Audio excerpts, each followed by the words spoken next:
Hai pekerja lapangan, apa yang kau cari? Dari Tiara, dari Tambang. Yang lagi gue Aska dari Gia. Pertama-tama mau ngucapin makasih banyak nih atas pertama kolaborasi kita dan juga silaturahmi kita nih dari Timur Jauh. Terus ya kita bisa menyempatkan waktu juga nih buat hadir. Nah jadi kali ini ya emang sih dari Gia juga ada semacam proker nih yang namanya itu Gebrin. Nah jadi Gebrin ini tuh adalah proker dari Gia berdiskusi dengan tentang kajian-kajian yang sedang hangat nih saat ini. Nah sekarang ini emang kita coba berdiskusi bersama tentang yang melihat potensi pertambangan bawah laut. Nah, nanti mungkin bisa digali dari berbagai sudut pandang. Kalau Tera namanya Karma Tera, kalau misalnya Tambang mungkin namanya lapak diskusi. Ya, semoga dari kegiatan pada malam hari ini, ya kita semua bisa mendapatkan insight-insight baru dari sudut pandang yang berbeda pula. Terus, ya semoga bisa kita terapkanlah nantinya di kemudian hari. Mungkin itu aja sambutan awal yang bisa gue sampaikan. Lebih dan kurang, wabillahi taufiq wal hidayah. Wassalamualaikum warahmatullahi wabarakatuh. Dikembalikan lagi kepada Fitra. Oke, makasih Aska nih udah memaparkan sambutannya. Mungkin selanjutnya nih dari Bang Fikri nih dari HMT ITB. Mungkin boleh mengasih sambutannya Bang. Silakan. Oke, assalamualaikum warahmatullahi wabarakatuh. Selamat malam. Terima kasih Fitra atas kesempatannya. Pertama-tama saya mengucapkan terima kasih banyak dari teman-teman GEA dan juga teman-teman Tera. Di sini HMT diundang untuk berkolaborasi nih di Proker Geberin ini untuk berdiskusi, karena cerita singkat juga bahwa di HMT ini untuk kepengurusan 2021-2022 ini sedang marak ataupun sedang dirutinkan untuk kegiatan diskusi, terutama di kajian. Di setiap minggu kita ada diskusi yang tadi di lapak diskusi itu, dan ketika ada undangan masuk dari teman-teman dari GEA, ini merupakan suatu hal menjadi warna baru lah untuk diskusi di HMT ini sendiri. Kita jadi bisa bertukar pandangan dari berbagai disiplin ilmu dari GEA dan juga dari Tera, dan harapannya untuk kegiatan-kegiatan kayak seperti ini tuh bisa berjalan terus lah nanti sampai ke pengurusan-pengurusan berikutnya, dan juga tetap dijaga silaturahmi antara kita semua dan juga terutama himpunan-himpunan Timur Jauh ya, bisa berkolaborasi entah itu dengan kajian ataupun seperti kemarin naik gunung ataupun kegiatan-kegiatan lainnya bisa dilanjutkan dari kepengurusan sekarang sampai kepengurusan berikutnya. Dan untuk acara ini semoga bisa berjalan dengan lancar, kita bisa sama-sama memetik manfaat dari acara ini dan bisa sesuai dengan rencana kita semua. Amin. Terima kasih, mungkin itu saja yang bisa disampaikan. Dikembalikan lagi ke Fitra. Oke, terima kasih Bang Fikri. Betul banget nih kata Bang Fikri, emang kita harus terus meningkatkan silaturahmi kita, terutama dari Himpunan Timur Jauh ini gitu. Dan yang salah satunya kita lakukan sekarang adalah Geberin, X Karma Tera, X Lapaks Diskusi ya gitu. Mungkin terakhir nih dari, Bang Apep nih, Bang Apep. Silakan Bang untuk sambutan-sambutannya. Oke, makasih Fitra buat kesempatannya. Sekali lagi Apep dari di sini dan agak banyak yang mau disampaikan. Pertama-tama mau ucapkan terima kasih banyak kepada dia ya yang udah mengundang daerah, apalagi di kajian tambang bawah laut. Nah, mungkin juga di daerah ini kajian pertama tadi kajian pertama tentang pertambangan keras sebelumnya kajian teknik dan thermal. Kayak gitu tuh ya, jadi makasih banget.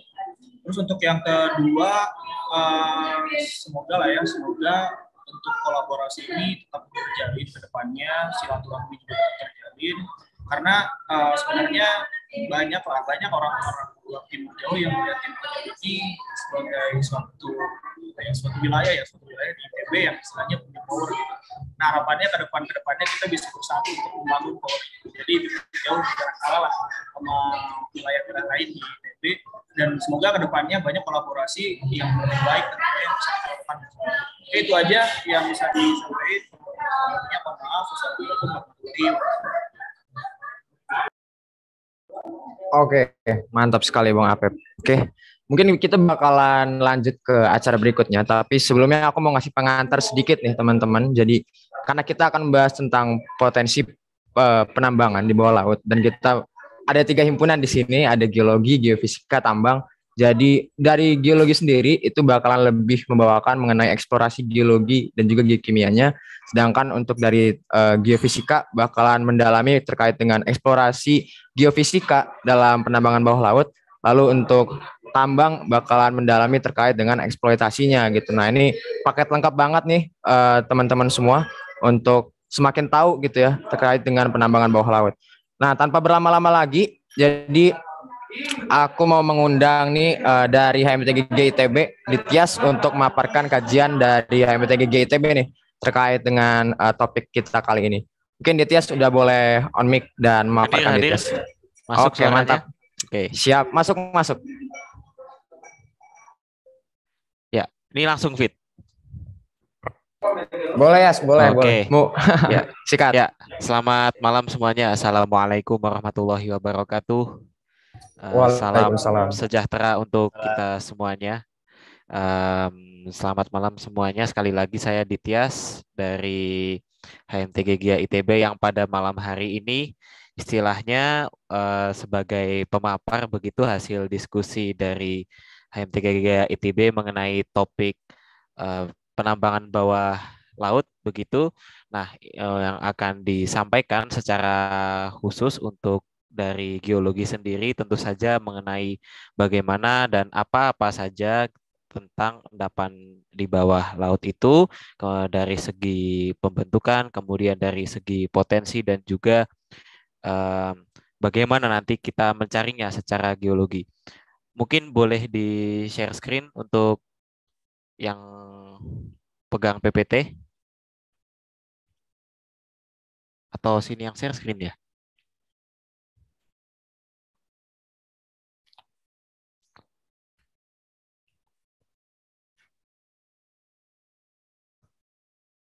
Sebentar ya.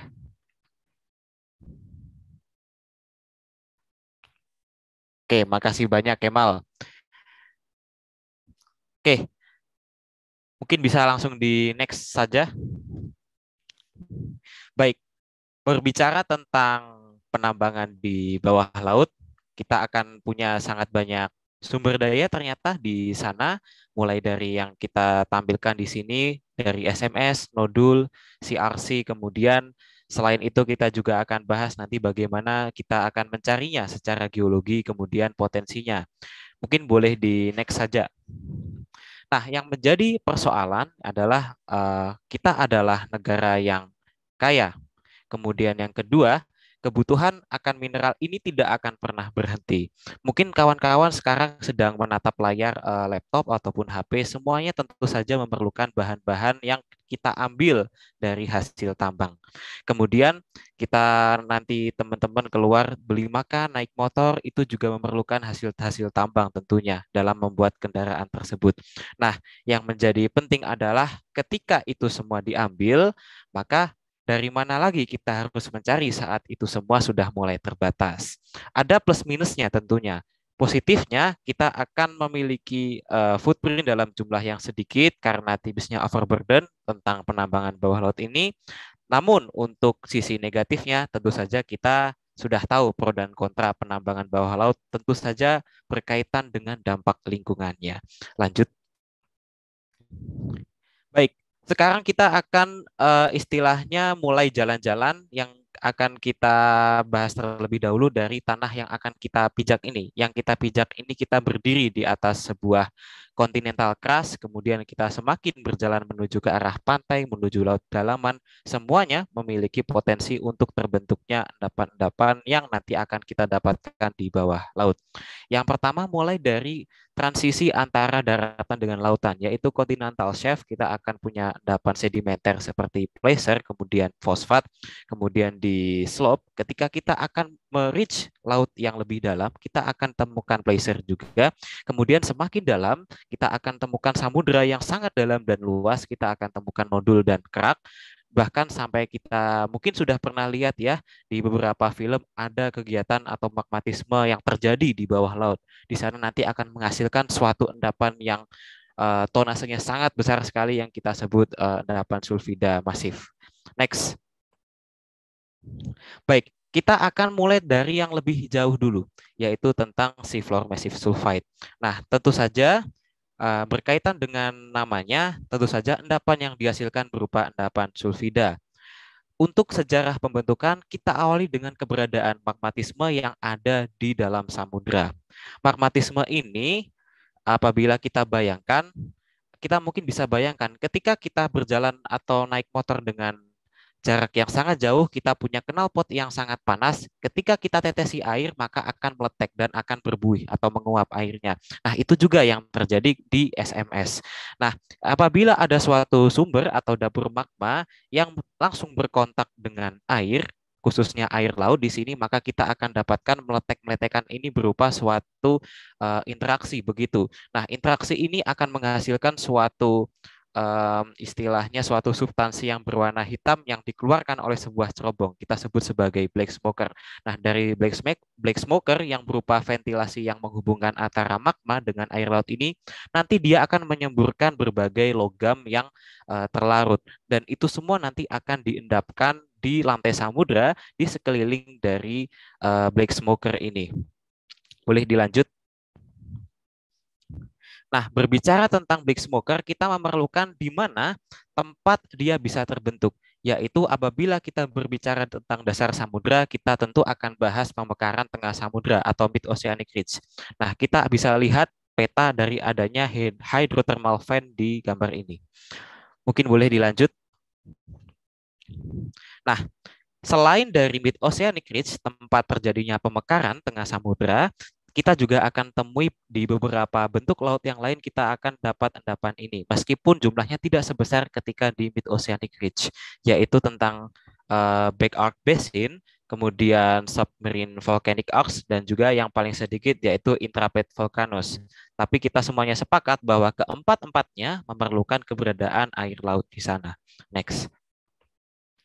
Nah, karena ada beberapa tatanan tektonik yang berbeda, dan tentunya ketika magma itu nanti akan naik, dia akan berasimilasi dengan substansi yang berbeda. Maka tentu akan didapatkan berbagai macam komoditas yang kelimpahannya berbeda pada setiap tatanan tektonik. Misalnya pada intraoceanic back arc basin dan volcanic arc, serta intracontinental rift arc, kita akan dapatkan kelimpahan yang sangat tinggi tentang unsur seng. Namun apabila kita dapatkan di basalt hosted and oceanic ridge, atau mungkin di sini ultramafic hosted mid oceanic ridge, kita akan dapatkan Cu yang sangat besar. Tapi keduanya sama, yaitu apabila kita menemui endapan SMS yang paling identik adalah 3 substansi, yaitu Cu, Pb, dan Zn, tembaga, timbal, dan seng. Kemudian yang di sebelah kanan, keberadaan dari unsur-unsur lain seperti emas dan perak ternyata juga cukup ditemukan di sini. Dan yang paling tinggi tentu saja kita tidak kaget, yaitu yang berhubungan dengan kontinental, karena di sana asimilasi lebih terjadi sehingga emas bisa lebih keluar di sana. Next. Selanjutnya adalah nodul. Nodul ini secara definisi merupakan konkresi atau gabungan dari substansi kimia yang istilahnya nanti mereka akan menyatu menjadi suatu padatan yang bisa kita genggam. Nah, padatan ini akan kita temukan pada kedalaman yang luar biasa mencapai 3.500 meter lebih. Next.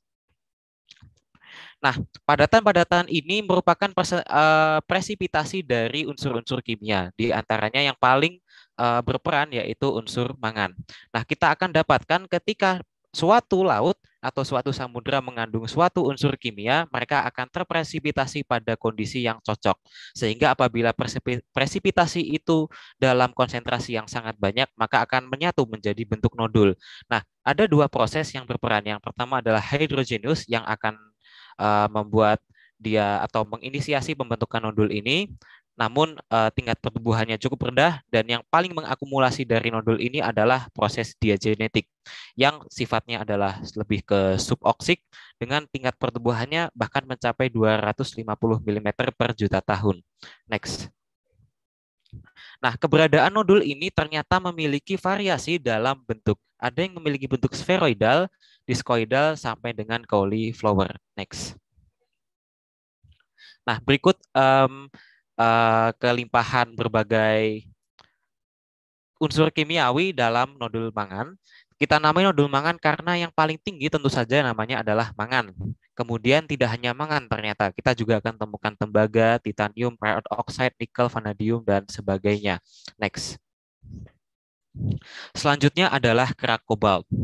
Nah, sesuai namanya, kerak kobalt berupa suatu kerak begitu. Kalau kita berbicara tentang kerak, kita akan ingat kerak telur misalkan. Nah, kurang lebih jenisnya lebih mirip seperti itulah. Dan kandungannya berupa tentu saja kobalt seperti namanya dan juga berkaitan dengan ferromagnesian yang kita temukan pada kedalaman ratusan meter dan berasosiasi dengan seamount. Next. Nah, berikut sedikit skematik mengenai endapan kerak kobalt ini. Kita tahu ketika kita main ke laut, kita akan temukan berbagai kimiawi yang sangat beragam. Misalkan ligan atau senyawa besi, dia akan cenderung membentuk ion positif. Adapun untuk unsur mangan, dia akan lebih cenderung untuk membentuk ion negatif. Nah, ketika unsur yang akan memiliki kecenderungan memiliki ion positif atau negatif ini saling berinteraksi di laut, dia akan dikendalikan oleh keadaan, yaitu di sini dikendalikan oleh keberadaan oksigen yang terbagi menjadi zona yang minimum oksigen sampai dengan yang maksimum oksigen. Nah, disitulah kerak kobalt terbentuk, hasil dari interaksi kimia antara unsur-unsur yang memiliki perbedaan tingkat kemampuan dalam apakah dia membentuk kation atau anion. Next. Nah, berikut kelimpahan dari kerak kobalt tentunya kita berharap ya, karena Indonesia rupanya sudah dikelilingi oleh orange yang titik-titik ini, harapannya kita bisa temukan itu ada di Indonesia. Next. Selanjutnya adalah endapan placer. Mungkin kita tahu ada beberapa penambangan yang terletak di darat, misalkan penambangan emas atau tembaga yang terletak atau bersifat sebagai open pit. Namun apabila ternyata endapan tersebut tidak diambil, endapan mineral tersebut tidak tereksploitasi, dia akan bukan larut, tapi dia akan terbawa oleh air. Bisa air hujan, kemudian dia akan masuk ke sungai, kemudian ke pantai, bahkan sampai ke laut dalam. Ini yang kita sebut sebagai endapan placer atau hasil lapukan mineral yang terkayakan di darat. Nah, mineral placer ini ciri-cirinya sangat spesifik, yaitu memiliki berat jenis yang cukup berat, bahkan lebih besar dari kuarsa atau 2,56 spesifik gravity-nya. Dan juga memiliki resistensi tinggi. Maka dari itu si placer ini bisa bertahan dan bahkan bisa terkonservasi dalam jumlah yang besar. Next. Nah, berkaitan dengan eksplorasi, tentu saja ketika kita ingin mencari endapan yang berkaitan dengan laut dalam, kita harus tahu geologi regionalnya. Apabila kita punya suatu endapan, misalkan emas porfiri atau epithermal, mungkin kita bisa prediksikan bahwa di sisi yang paling dekat dengan pantainya, kita akan punya endapan placer misalkan. Kemudian apabila kita memiliki daerah dengan tatanan tektonik berupa pemekaran tengah samudra, maka kita akan dapatkan seafloor massive sulfide atau nodul-nodul mangan. Nah, pengenalan geologi sangat penting di sini. Kemudian untuk pengenalan geokimianya, kita dapat melakukan sampling yang berupa measure, trace, dan rare earth element. Ini kita ketahui, dari sini kita akan tahu origin dari endapan tersebut. Untuk eksplorasi geofisika nanti akan dijelaskan oleh kawan-kawan dari Tera. Mungkin bisa di next aja. Nah, untuk di Indonesia sendiri bagaimana? Bisa dibilang masih tertinggal jauh sekali dari Jepang. Kita tahu mungkin Jepang bahwa daerah itu sering terjadi gempa, namun kita tahu juga Jepang ini cukup kaya akan gunung api dan merupakan jalur vulkanik.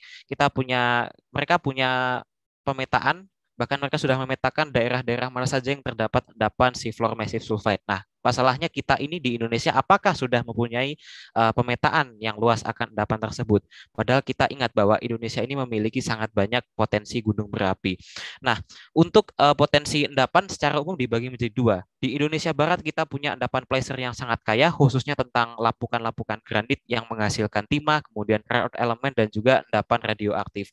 Adapun untuk di bagian timur, kita akan punya endapan-endapan hidrotermal yang sangat spesifik. Mungkin yang paling terkenal adalah endapan seafloor massive sulfide di Pulau Wetar. Next. Untuk endapan placer atau yang sangat umum ditemukan di Indonesia Barat, yang paling populer kita temukan tadi sudah kita sampaikan berupa misalkan kasiterit yang merupakan mineral biji timah, kemudian ada juga zirkon. Selain itu kita juga temukan berbagai mineral biji lain, misalkan ilmenit atau TiO2, kemudian turmalin, dan berbagai endapan lapukan granit lainnya. Tidak hanya itu, di berbagai daerah lain, misalkan di Jawa Selatan, misalkan kita punya endapan pasir besi placer, begitu hasil dari lapukan intrusi andesit, misalkan yang membawa mineral Fe. Next.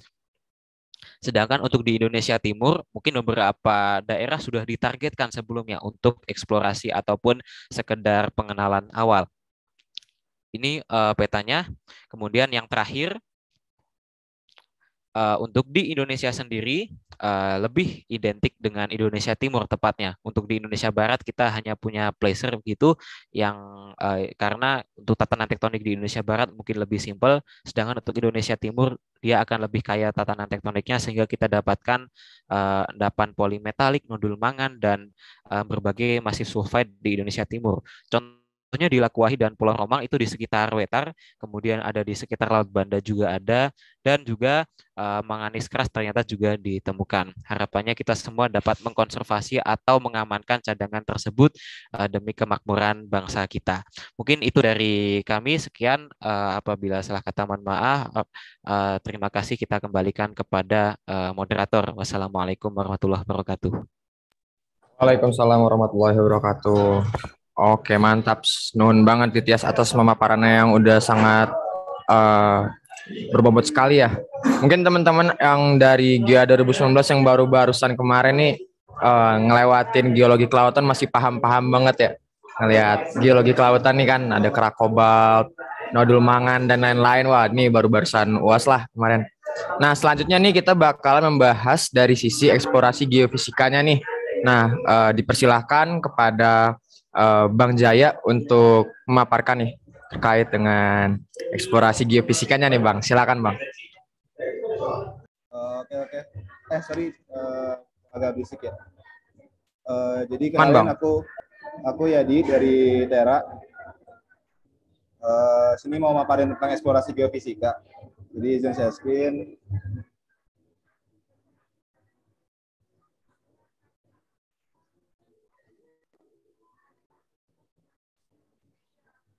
Apakah sudah terlihat? Udah masuk. Oke. Jadi nama aku Yadi. Jadi di sini dari Tera mau jelasin tentang eksplorasi geofisikanya. Oke. Jadi sini sedikit pengenalan lah tentang geofisikanya itu sendiri. Sorry.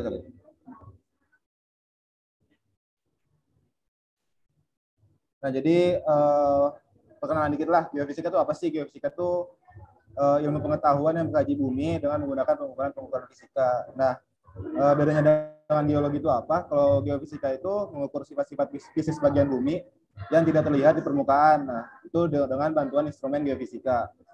Nah, dari data tersebut, geofisika melakukan interpretasi untuk memperoleh informasi yang berguna tentang struktur dan komposisi formasi sumber daya alam yang tersembunyi. Nah, jadi ringkasnya tuh geofisika tuh mirip dengan mempelajari dan menerjemahkan pesan alam yang disampaikan melalui bahasa fisika ke bahasa manusia. Nah, ini sedikit pengantar. Jadi dasar laut dalam akhir-akhir ini telah naik daun sebagai prospek menarik untuk operasi pertambangan berkat potensi sumber daya mineralnya yang berlimpah.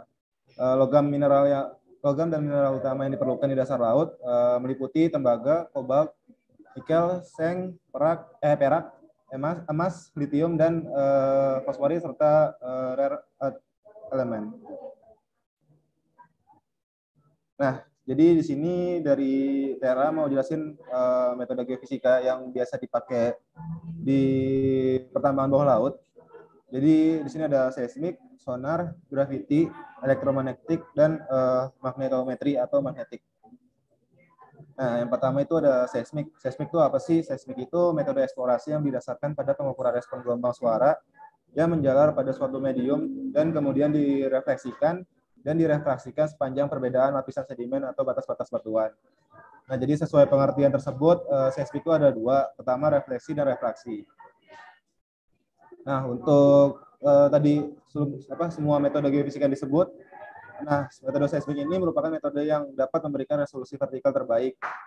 Nah, tapi ada beberapa kendala yang dapat dialami dengan metode seismik ini. Yang pertama, itu ukuran zona Fresnel terus ukuran zona deposit, efek diffraksi akibat arus laut, serta stratigrafi vulkanik yang sering menukik dan patah. Nah, cuman ada solusinya, yaitu vertikal kabel seismik yang dikembangkan oleh Asakawa pada tahun 2015. Jadi metode ini kabel-kabel dari seismiknya itu disusun secara vertikal. Nah, penerima itu dekat dengan dasar laut sehingga pemodelan 3D dapat dikembangkan dengan resolusi tinggi. Sistemnya nggak besar, jadi dapat dikirim dan digunakan secara langsung dari kapal. Nah, tapi untuk seismik ini sendiri itu akan mengurangi pengeboran secara langsung ke permukaan dasar lautnya, jadi akan mengurangi lubang-lubang yang tidak perlu lah. Jadi udah tahu tentang mineral yang ada di bawahnya. Nah, selanjutnya itu ada sonar. Sonar itu kependekan dari Sound Navigation and Ranging, berguna untuk menjelajahi dan memetakan lautan karena gelombang suara bergerak lebih jauh di dalam air daripada radar dan gelombang cahaya. Nah, sonar ini melibatkan multi-beam untuk menghasilkan peta baltimetri dan deep thought side scan sonar untuk memetakan indikasi jenis batuan dasar laut. Ada pembagiannya dari sonar, itu ada dua, itu sonar aktif dan sonar pasif. Untuk sonar aktif sendiri berfungsi untuk memancarkan kembali gelombang suara gema yang ditangkap kembali. Nah, dengan menentukan waktu antara emisi pulsa suara dan penerimanya, transducer dapat menentukan jangkauan dan orientasi objek. Selanjutnya ada sonar pasif. Sonar pasif itu nggak seperti sonar aktif. Sonar pasif itu sinyalnya itu berasal dari alam, jadi ataupun buatan. Jadi bisa dari suara seperti dari paus ataupun buatan seperti ya sonar-sonar pengantar-pengantar gelombang itulah. Terus selanjutnya akibat banyaknya variabel yang tidak terduga, jadi seperti arah dan besaran arus laut, pemetaan perlu dilakukan lebih lanjut untuk menentukan luas sistem mineralisasi dan menentukan kepentingan ekonomi. Nah, salah satu langkah yang dapat diambil itu dengan mengambil sampel fisik dengan box cores. Jadi ini jadi sampel yang ada di dasar lautnya diangkat dengan box cores.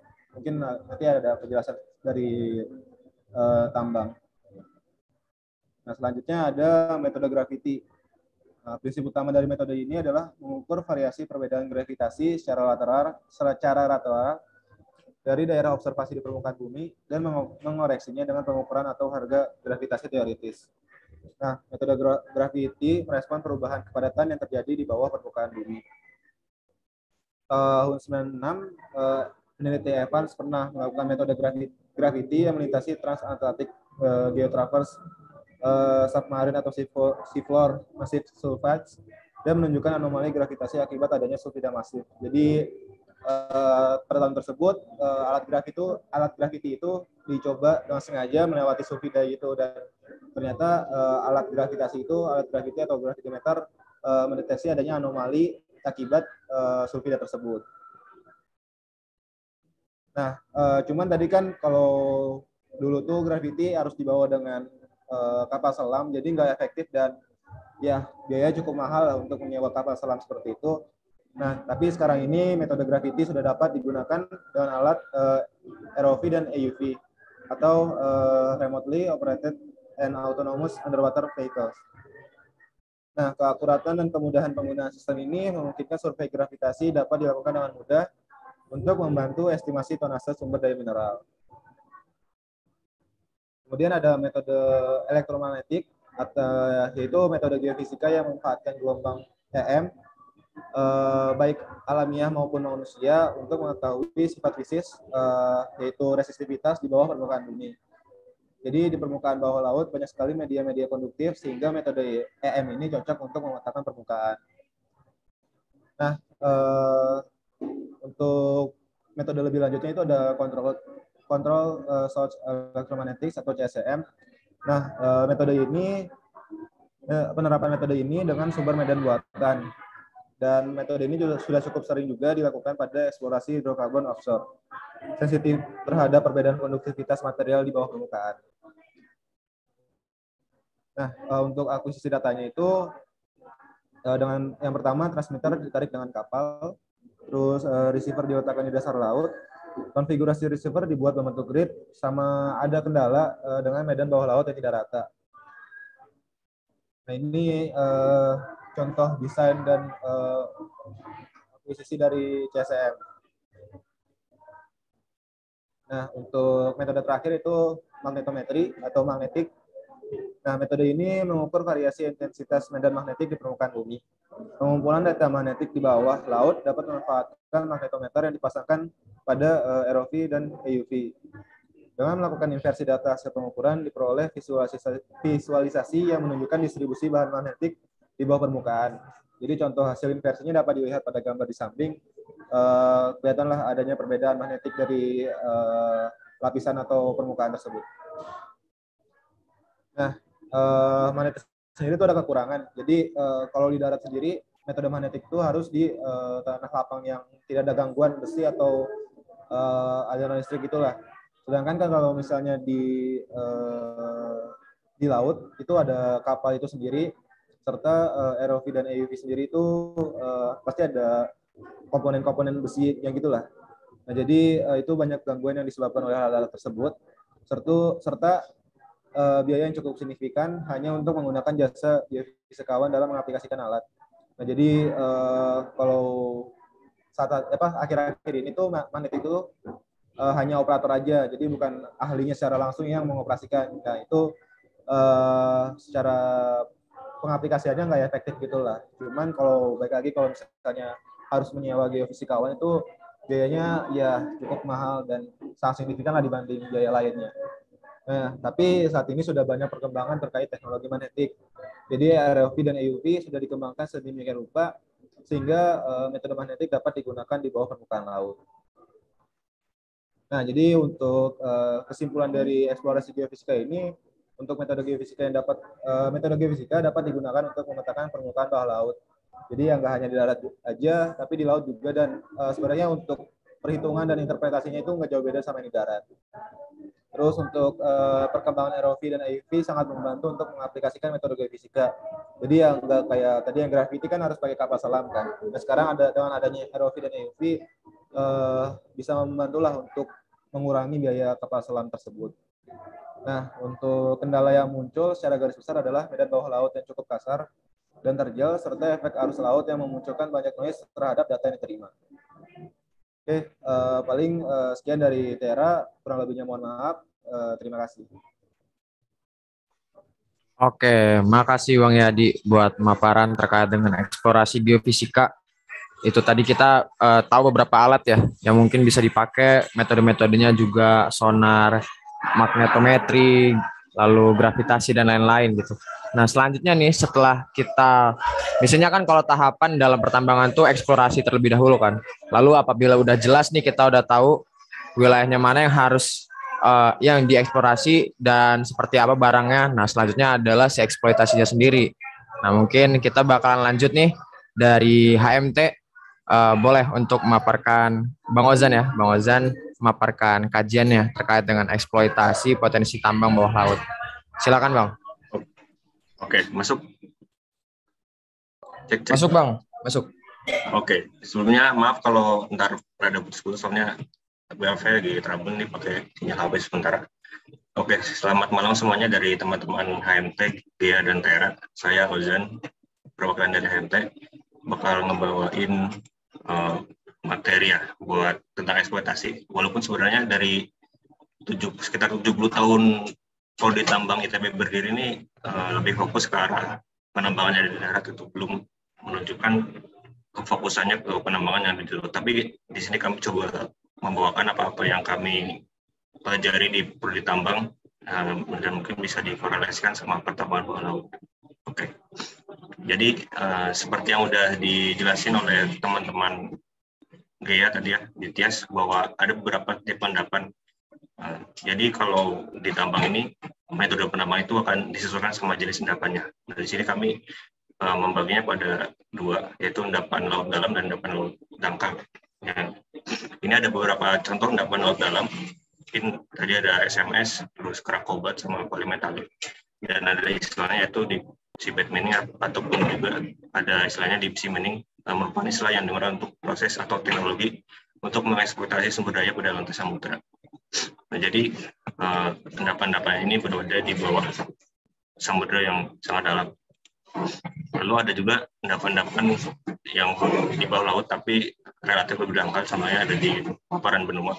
Ini ada contohnya endapan Placer Timah yang ada di Pulau Bangka, karena dia seperti yang kita tahu ya bahwa dia merupakan salah satu jenis endapan placer yang merupakan produk lakukan dari batuan granit.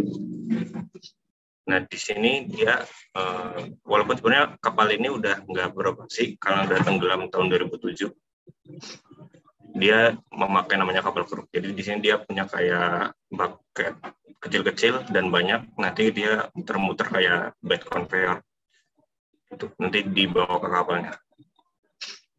Itu buat penambangan laut dangkal. Lalu sebenarnya potensi dan tantangan eksploitasi tambang bawah laut ini seperti apa? Jadi yang pertama, seperti yang kita tahu ya bahwa sekarang mungkin dunia lebih fokus beralih ke energi yang lebih bersih. Kemarin juga ada beberapa pertemuan negara di dunia, contohnya COP di Glasgow yang membahas tentang energi bersih dan emisi gitu. Jadi akan lebih fokus ke energi bersih pada masa depan, contohnya energi-energi tentang tenaga listrik gitu. Nah, tidak bisa dipungkiri nanti bahwa sumber daya yang digunakan untuk pembuatan baterai kan untuk energi listrik ini akan semakin tinggi permintaannya gitu, sehingga sumber dayanya pun akan perlu mencari lebih gitu. Sehingga ini merupakan salah satu potensi karena kebutuhan logam untuk energi bersih cukup tinggi. Yang kedua, sumber daya yang cukup melimpah.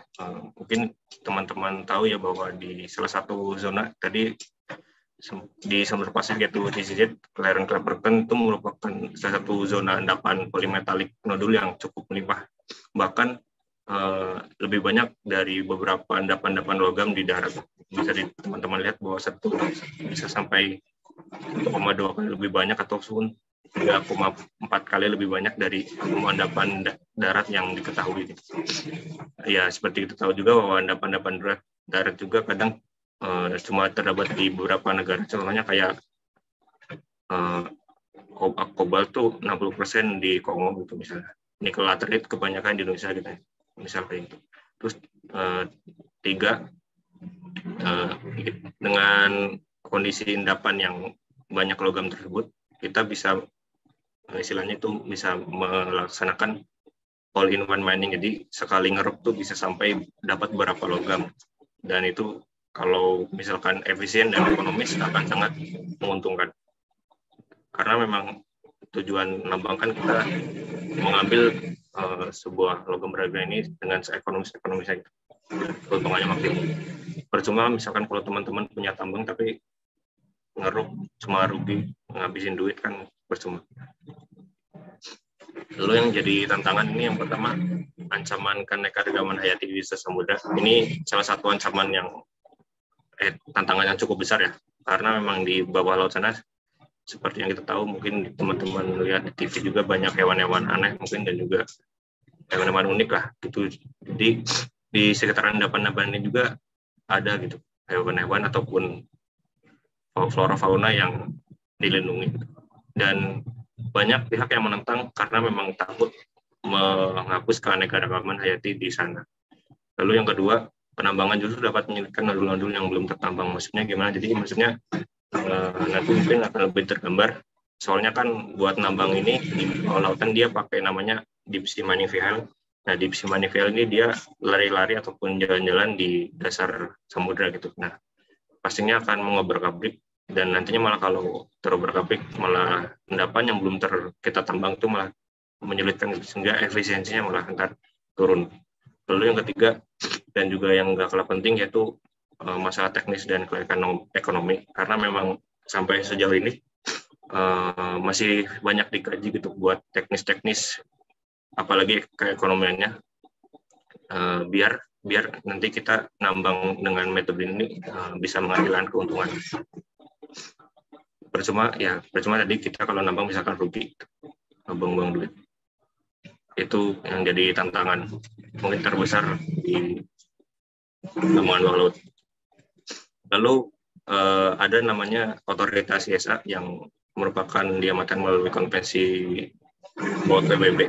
Dia mengatur tentang mengendalikan semua kegiatan terkait mineral di dasar laut untuk kepentingan seluruh manusia. Nah, ini teman-teman lihat bahwa ada negara yang berwarna biru. Berwarna biru ini merupakan anggota dari ESA, Indonesia termasuk ya. Dan juga ada berwarna negara kuning. Negara kuning ini negara amat lah istilahnya, yang tidak menandatangani hukum laut PBB dan ataupun sudah menandatangani tapi belum meratifikasinya. Terus perannya apa? Perannya ESA ini adalah dia mengeluarkan kontrak-kontrak eksplorasi yang ada di endapan-endapan tersebut. Contohnya ada di CCZ ini kan banyak, ada belasan negara ya. Karena ini zona yang cukup ekonomis juga, endapannya luas dan banyak gitu. Hingga banyak negara yang memang mempunyai kontrak eksplorasi di sini. Konsekuensinya apa? Jadi konsekuensinya nanti negara-negara ini melakukan penelitian dan ataupun uji cobanya di sini gitu. Jadi memang banyak aktivitas terkonsentrasi di wilayah ini, CCZ ataupun Clarion Clipperton. Namun ada juga beberapa wilayah, teman-teman lihat ada di Samudra Hindia, Samudra Pasifik, terus ada Atlantik juga. Sejauh ini kurang lebih ada 21 dengan 21 kontraktor untuk ketiga negara. Lalu bagaimana tentang regulasi eksploitasi? Jadi kalau teman-teman tahu, kalau misalkan di Indonesia ada regulasi Undang-Undang 3 nomor 2020, nomor 3 tahun 2020 yang mengatur tentang pertambangan minyak batu.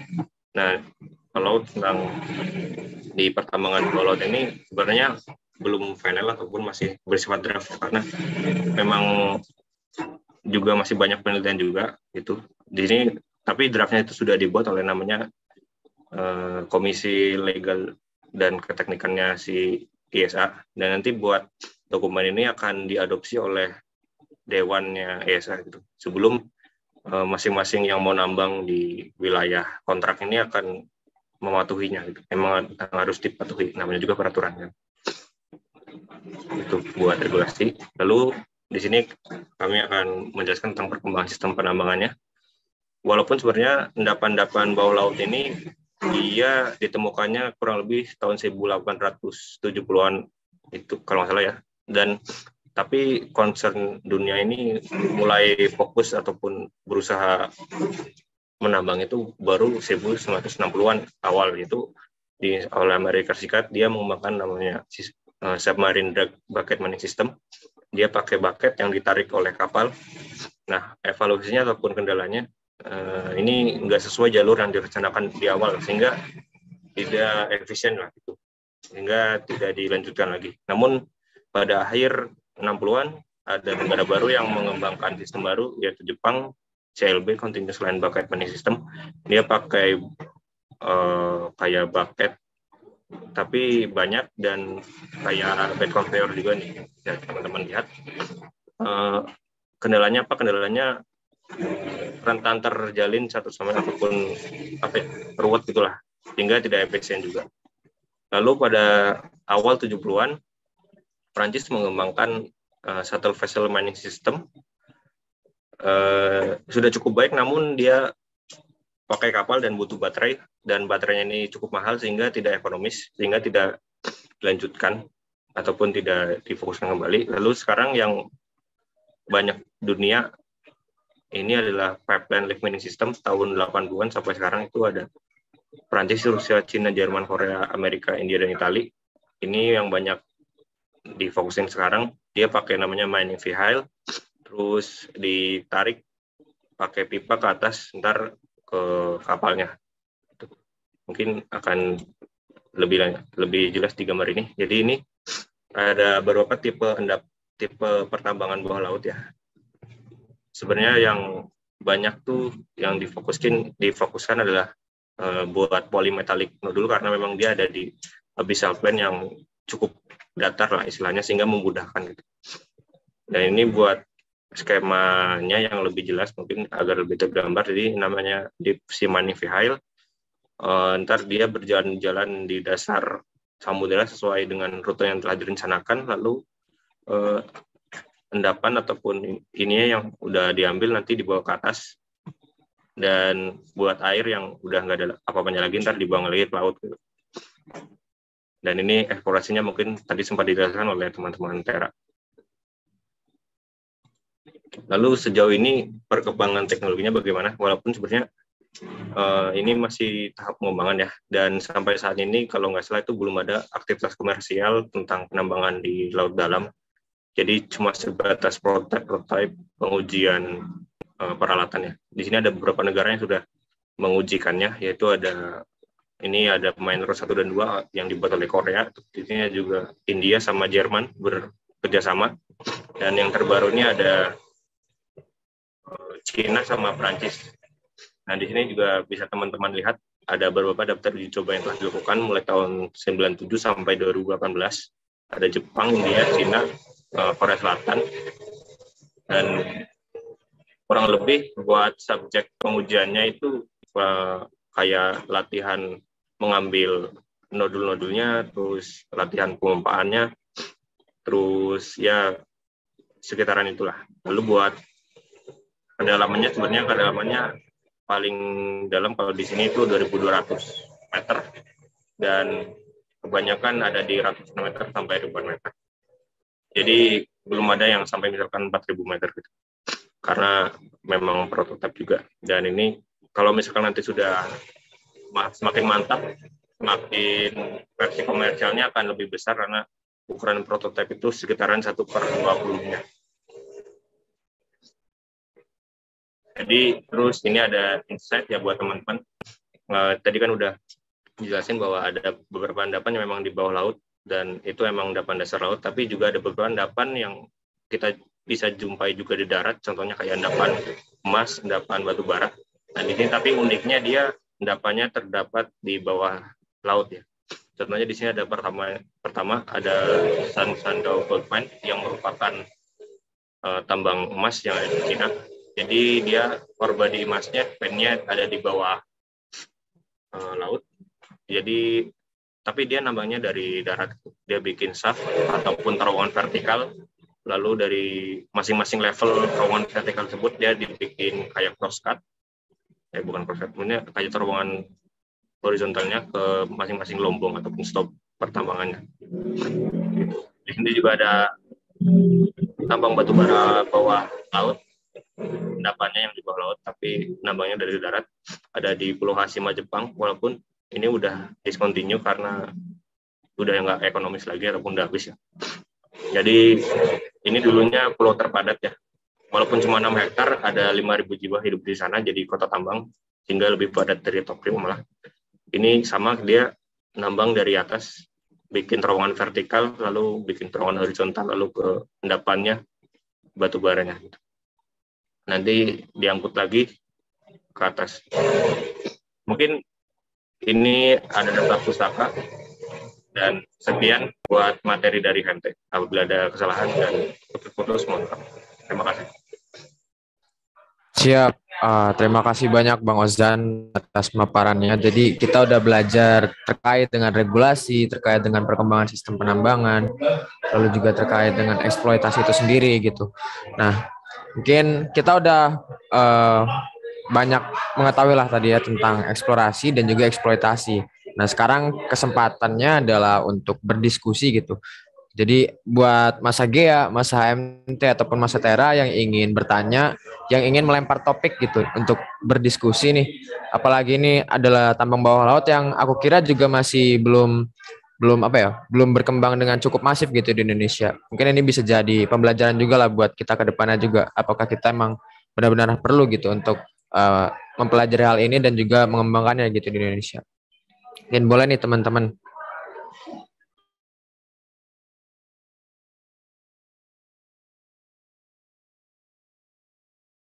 Oh iya, kalau misalkan ada yang mau lempar topik ataupun ngasih pertanyaan, caranya gampang aja. Boleh raise hand atau ketik nama nim aja di kolom chat. Gitu. Atau mau lempar pertanyaan atau topik di kolom chat juga boleh. Sans. Oke, sabi banget diisi feedbacknya kata Kemal. Boleh.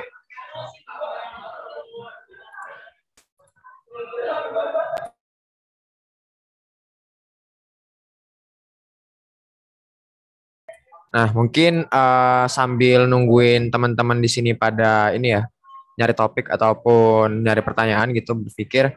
Jadi aku juga sebenarnya udah nyiapin beberapa pertanyaan gitu lah ya, buat masing-masing himpunan gitu, buat masing-masing jurusan terkait dengan potensi tambang bawah laut ini. Untuk GEA sendiri yang pertama tuh, tadi kan udah dipaparin gitu terkait dengan daerah-daerah potensi tambang bawah laut yang ada di Indonesia. Dan sampai sekarang tuh potensi yang udah sampai ke tahap eksploitasi itu yang mana aja sih? Dan yang belum tuh kira-kira tantangannya apa ya? Dan kalau yang udah, apa sih yang bikin mereka tuh bisa sampai udah dieksploitasi duluan gitu? Itu sih. Terkait dengan yang potensi-potensi yang tadi dipaparin di tes. Mungkin bisa dijawab dulu aja, Yes. Cek masuk ya. Masuk. Oke. Nah, izin menjawab. Sebelumnya saya Dityas dari GEA ingin jawab pertanyaan dari Fitra. Oke, yang sudah tereksploitasi begitu. Kita perlu lihat dulu ya. Ini kita tinjau nih dari masing-masing komoditas. Misalkan untuk di timah sendiri di Bangka Belitung itu sudah istilahnya kalau menipis itu pasti ya, sehingga diperlukan untuk pencarian di bawah laut. Kemudian untuk placer-placernya juga sebenarnya sudah banyak diambil. Jadi dulu itu ceritanya dia si granit yang banyak sekali ditemukan di daerah Bangka Belitung yang dia membawa timah ini dia tererosi, kemudian terendapkan, kemudian dia terakumulasi di sungai menjadi istilahnya paleo lembah begitu kan. Ketika dia terakumulasi di lembah itu kan udah lama sekali, sekarang udah tertimbun banyak banget itu udah dicari itu sebenarnya, bahkan udah diambil. Kemudian yang kita merambah lagi sampai ke dalam sampai ke laut sepertinya belum terlalu ada perkembangan begitu, karena kita jujur ya nyaman ya kalau kita menambang yang masih di darat itu masih nyaman sekali. Kemudian untuk yang seafloor massive sulfide ini yang paling istilahnya paling apa ya populer ini di Wetar ini sudah istilahnya dilihat-lihat di bahkan ditinjau secara geochemistry, ini ada endapan sulfide nih. Kemudian untuk yang belum tadi masalahnya di mana dulu nih? Apakah karena bisa jadi dia belum butuh atau kita belum butuh? Kemudian yang kedua karena memang secara alat tidak memadai, tapi kita yakinlah dari Badan Geologi atau lembaga yang berwenang itu pasti sudah mengupayakan bagaimana untuk perencanaan eksplorasi dan eksploitasi ini dilakukan. Tapi tentu saja kembali ke prinsip awal, selama yang di darat itu masih ada, itu ya masih nyaman dan itu masih fokus di situ. Nah, nanti ya semoga harapannya kita jangan kaget kalau tiba-tiba wah yang di darat para geologisnya udah nggak nemu cadangan lagi nih. Wah, harus buru-buru transisi nyari yang di laut. Nah, semoga gap itu nggak terjadi dan kita maunya semoga yang di darat sih masih banyak juga gitu. Itu Mas Moderator. Oke, siap. Ya sudah ngasih penjelasan yang keren. Sama-sama. Jadi emang yang aku tahu juga yang udah banyak banget udah banyak banget dieksploitasi itu adalah timah ya di Bangka Belitung, dan itu saking gampangnya jadi pasir-pasir pantai pun di sana udah banyak mengandung timah ya mungkin. Tuh. Nah, aku tertarik juga nih ke tadi kata Dityas terkait dengan kalau misalkan masih bisa di darat aja lah, ngapain di laut gitu. Nah, aku mau beralih sedikit gitu ke pertanyaan buat Bang Ozan juga nih. Kalau di tambang sendiri tuh apakah ada ya Bang ya kayak mata kuliah yang ngajarin tentang tambang bawah laut gitu atau belum ada? Sama kalau dari perspektif Bang Ozan sendiri tuh dengan tantangan yang ada sekarang gitu, apalagi khususnya untuk di Indonesia, udah perlu belum sih kita beralih ke tambang bawah laut gitu? Itu sih Bang. Oke, terima kasih buat Fitra pertanyaannya. Jadi izin jawab ya. Jadi kalau ditambang sebenarnya kalau yang buat matkul khusus buat eksploitasi tambang bawah laut itu belum ada. Jadi memang berfokus kayak bikin pit tuh masih ya buat di darat gitu. Dan tapi kayak pengenalan dapan bawah laut itu sebenarnya udah ada misalkan dikenalin lewat mata kuliah genesaban galian, nah kayak gitu. Terus buat prospek di Indonesia ya. Aku lebih setuju kayak di tes kayak Indonesia tuh ya di dunia tuh sekarang tuh masih penelitian juga itu masih belum ada komersial juga, dan apalagi di Indonesia dan di dunia juga kebanyakan penelitiannya itu kan di endapan nodul-nodul gitu kan. Dan tadi kalau dijelasin dari pemaparan dia buat endapan nodul di Indonesia kayaknya lebih banyak yang SMS malah ya kalau nggak salah ya. Terus ya itu sih karena ya nambang itu kan butuh duit dan nyari keuntungan, jadi ya orang tuh lebih condong milih yang ada ataupun lebih yang jelas-jelas aja gitu. Dan nggak usah jauh-jauh ke sana. Untuk di tambang darat aja beberapa ataupun perusahaan-perusahaan di Indonesia itu buat eksplorasi aja tanda kutipnya malas gitu, karena ya banyak duitnya gitu, banyak investasi, hasilnya juga belum tentu kan. Jadi lebih banyak sekarang bermain gitu. Ya itu karena eksplorasi ya mirip-mirip judi kan, kadang ada endapannya kadang enggak. Jadi itu sih kalau buat prospeknya ya mungkin masih cukup jauh ya. Buat inventarisasi kelautan juga kan tadi nggak kayak Jepang kan. Kalau Jepang udah inventarisasi endapan, kalau Indonesia mungkin belum maksimal. Mungkin dari teman-teman ada tambahan. Boleh mungkin kalau ada yang mau nambahin dulu nih. Apalagi terkait dengan ini ya Kak. Udah perlu belum sih kita emang ya udah mulai gitu menguasai tambang bawah laut, atau mulai dari inventarisasi data-data terlebih dahulu gitu kan, peta-peta terlebih dahulu itu sih. Tapi aku jadi bingung juga sih apakah emang dari Badan Geologi atau Kementerian SDM itu udah punya gitu tentang peta bawah laut ya. Jadi peta topografi bawah laut itu udah ada gitu atau belum. Lalu juga peta, ya intinya peta penambang bawah laut kan. Kalau misalkan kita udah tahu itu kan artinya udah semakin memudahkan banget sih untuk melakukan eksplorasi, karena kita udah tahu kayak ada apa gitu di bawah lautnya. Atau jangan-jangan udah kelihatan nih kalau misalkan dia ada black smoker atau lain-lain itu udah kelihatan gitu. Dan itu bakalan bikin mudah banget. Nah, jadi kepikiran juga sih aku mungkin ini ya, pertanyaan buat ini sih Bang Yadi juga nih. Kan tadi kalau yang udah dijelasin tuh eksplorasi geofisika kan ini ya, masih lebih banyak ke yang water contact lah gitu. Jadi istilahnya kita mungkin dari kapal ataupun make ROV atau AUV gitu buat eksplorasi geofisikanya gitu. Kira-kira bisa nggak sih Bang kayak eksplorasinya tuh dimulai dari satelit terlebih dahulu gitu, atau misalkan data-data geofisikanya tuh diperoleh dari satelit gitu, karena aku udah sempat denger gitu waktu itu, terutama di jurusan di mata kuliah geologi kelautan, cuman waktu itu belum terlalu mendalami gitu. Dan kalau misalkan nih kita pengen mengkolek data-data lah yang kayak gitu, tuh apa emang terbatas banget atau ya kita bisa cari-cari di link-link tertentu lah gitu, terutama buat data-data satelit yang penambang bawah laut itu gitu Bang. Oke, thank you Fitra untuk pertanyaannya. Jadi untuk data-data sendiri sebenarnya untuk kurang tahu ya untuk kumpulan data yang ada di bawah laut atau segala macam. Cuman aku juga pernah baca kalau misalnya untuk data yang dipakai itu bisa dari satelit, ya benar. Dan yang aku baca itu metodenya metode gravity gitu lah. Jadi untuk interpretasi itu bisa emang perbandingan gitu antara data satelit sama data yang ada diambil secara langsung lah di permukaan kayak gitu.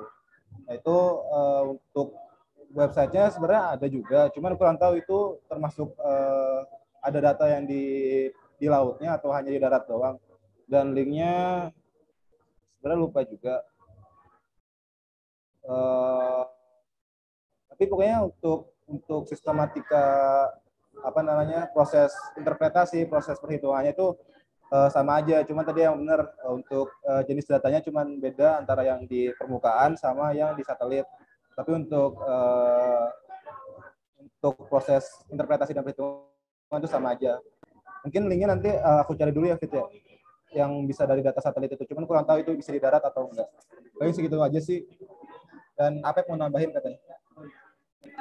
Boleh Bang. Silakan apa? Oke, ini suaranya kecil banget ya? Kecil banget ya suaranya? Masuk kok Bang, jelas-jelas. Oke. Ini sebenarnya semuanya udah disampaikan sama Yadi tadi di pemaparan. Nah, sebenarnya kalau untuk eksplorasi geofisika sendiri itu ada yang sebenarnya disebut sebagai eksplorasi regional. Itu eksplorasi yang sifatnya wilayah yang cukup luas. Dan di situ juga adanya matching data sama data geologis tempat. Sebenarnya kayak gitu. Nah, kalau untuk data topografi sendiri itu setahu itu udah ada. Dan biasanya yang pakai itu anak-anak geodesi yang tahu cara akuisisinya, pengolahan datanya, dan lain-lain. Itu biasanya digunakan untuk pemodelan data topografi itu ya, begitu. Nah, kalau untuk eksplorasi yang lebih sempitnya lagi, itu ada eksplorasi yang aku agak lupa sih namanya, yang sifatnya lebih spesifik itu di satu wilayah, yang sebenarnya secara regional dan setelah matching data geologi itu, oh ternyata kemungkinan ada nih, apa bisa bilang mineral ya, nah ada mineral berharga di daerah setempat misalnya, nanti itu bakal ada eksplorasi yang sifatnya lebih spesifik lagi. Dan setelah itu juga biasanya eksplorasi yang lebih spesifik ini dan biayanya itu lebih mahal dan penggunaannya juga istilahnya lebih kecil tempatnya, tapi data yang didapatkan itu bisa lebih baik gitu, bisa dibilang interpretasi yang bakal dilakukan itu bisa lebih matching dengan data sebenarnya, data keadaan di lapangan. Sebenarnya kayak gitu paling tambahannya. Jadi kalau untuk topografi sendiri mungkin tadi yang ditanyain Fitra ya, itu kayaknya udah ada. Tapi kalau untuk yang lebih lingkupnya lebih kecil lagi, yang lebih spesifik lagi di wilayah eksplorasi, itu kayaknya ini sama juga. Nah, kayaknya itu masih yang kontak dengan air laut. Paling kayak gitu sih. Tapi kalau untuk yang di darat itu ada sebenarnya kayak sistemnya kayak sonar gitu. Kayak sistemnya tuh kayak sonar dan itu bisa memetakan gravitasi ya kayak gravitasi di suatu wilayah. Jadi sebenarnya kalau geofisika sendiri itu tergantung perkembangan teknologinya lagi. Maksudnya teknologi saat ini itu udah sejauh mana untuk memetakan permukaan. Paling kayak gitu aja tambahannya, saya kalau banyak. Thank you. Oke, mantap. Makasih Bang Apep. Ya, benar. Jadi sebelum kita memulai eksplorasi yang lebih kecil, pasti kita mulai dengan eksplorasi yang lebih luas dulu, yaitu regional ya. Regional mungkin bisa pakai data satelit dan lain-lain, tapi kalau untuk lebih spesifiknya ya pasti butuh yang kontak lah dengan permukaan laut, kita pakai kamera dan semacamnya. Mungkin itu sih. Nah, oke, mungkin bisa lanjut nih teman-teman, kalau misalkan ada yang mau lempar topik lagi atau mau ngajuin bahasan atau pertanyaan tuh boleh banget nih, silahkan. Oke, nih ada Bang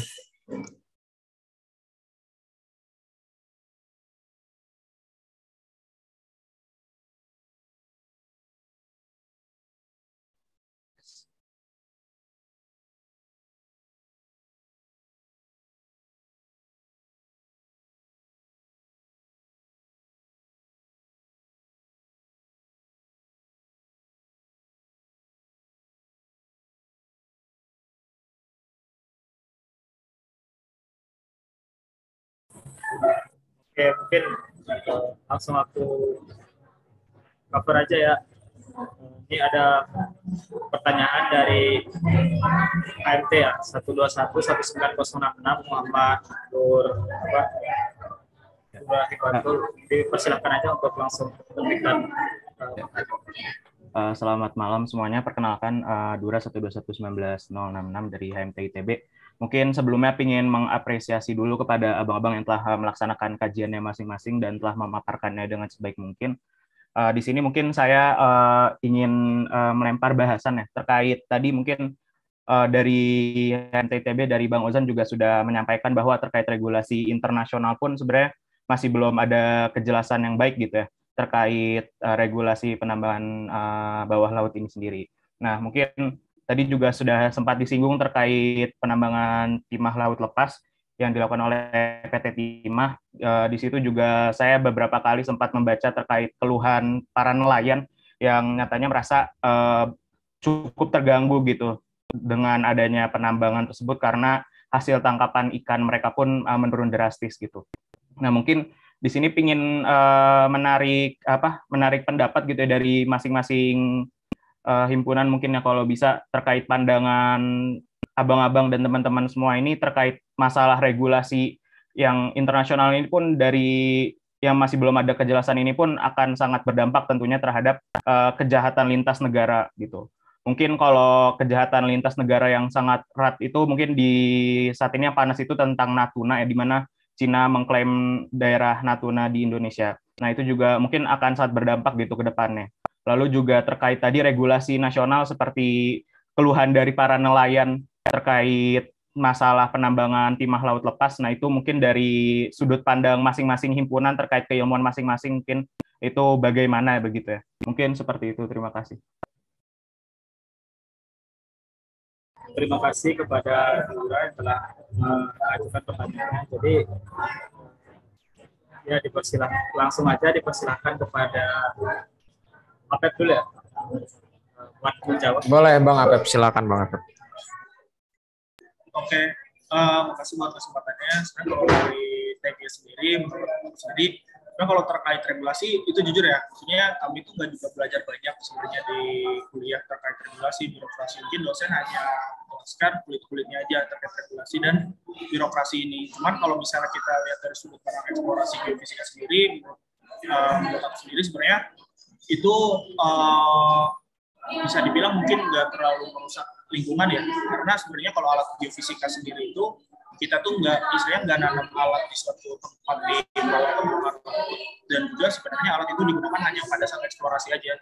Jadi kayak gitu. Jadi sensor yang digunakan itu hanya pada beberapa titik, dan sensor itu sebenarnya juga nggak merusak lingkungan. Bisa dibilang kayak gitu. Dan bahkan alat geofisika saat ini tuh udah banyak yang istilahnya nggak harus nempel ke permukaan lautnya gitu untuk mendapatkan data geofisika. Bahkan itu hanya digunakan di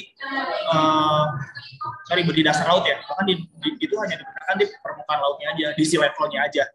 Nah, menurut aku sendiri hal kayak gitu sebenarnya nggak terlalu merusak lingkungan ya. Nih, kayak gitu. Cuman ini nggak tahu nih, ini kurang tahu juga nih. Apakah sebenarnya sistem sonar yang tadi udah dijelasin tadi itu merusak komunikasi paus gitu kan, nggak ada yang tahu kan. Nah, hal-hal yang kayak gitu mungkin yang perlu dikaji juga. Maksudnya dari sudut pandang lingkungan dan sudut pandang hayati gitu ya. Hayati apakah sebenarnya eksplorasi itu tuh merusak komunikasi hewan di bawah laut sebenarnya kayak gitu. Mungkin aku coba mau ngasih contoh aja. Tapi ini sebenarnya bukan tambang sih. Ini sebenarnya ke ledakan minyak ya, ledakan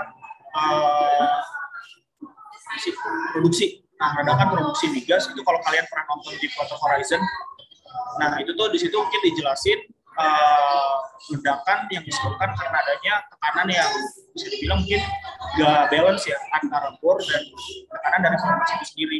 Jadi istilahnya tekanan itu tuh yang membuat fluida di dalam formasi itu keluar ke laut gitu, keluar ke perairan laut. Nah, hal demikian itu yang membuat sebenarnya ekosistem laut itu benar-benar terganggu dan banyak hewan-hewan in situ itu berpindah habitat ke tempat lain untuk menghindari fluida yang ada. Nah, mungkin hal demikian juga yang sebenarnya menjadi pertimbangan ya untuk penambangan bawah laut. Lagi tadi mungkin ini aku juga nggak terlalu ngerti ya bagian eksploitasi dan produksi tambang bawah laut itu seperti apa. Tadi yang coba aku lihat juga di materi itu sebenarnya ada pengerukan itu ya. Nah, sebenarnya dari pengerukan itu apakah ketika dikeruk nih si permukaannya, dan otomatis di situ ada topografi yang berubah kan. Nah, apakah topografi yang berubah itu akan mempengaruhi ekosistem di bawah laut? Pertanyaan itu. Dan sebenarnya menurut aku sendiri pertanyaan yang paling mendasar adalah benar yang disampaikan oleh Fitra. Sebenarnya kita ini masih udah perlu nggak sih adanya pertambangan di bawah laut? Melihat ekosistem yang ada di bawah laut dan juga melihat regulasi yang ada. Sebenarnya itu aja dari aku. Sorry kalau kepanjangan. Itu yang mau aku sampaikan, opini yang ingin aku sampaikan. Terima kasih. Siap, mantap Bang Apep buat pendapatnya. Oke, boleh nih, kayak Kemal mau nambahin juga nih perspektif dari Gea gitu. Silakan Mal. Jadi kenali lagi, aku Kemal dari Gea. Sebelumnya aku mau bahas mengenai lingkungannya dulu. Nah, kalau lingkungan kita kan mungkin di zona laut itu kita bisa bagi ke 4 zona ya, littoral, neritik, bisa buat dia.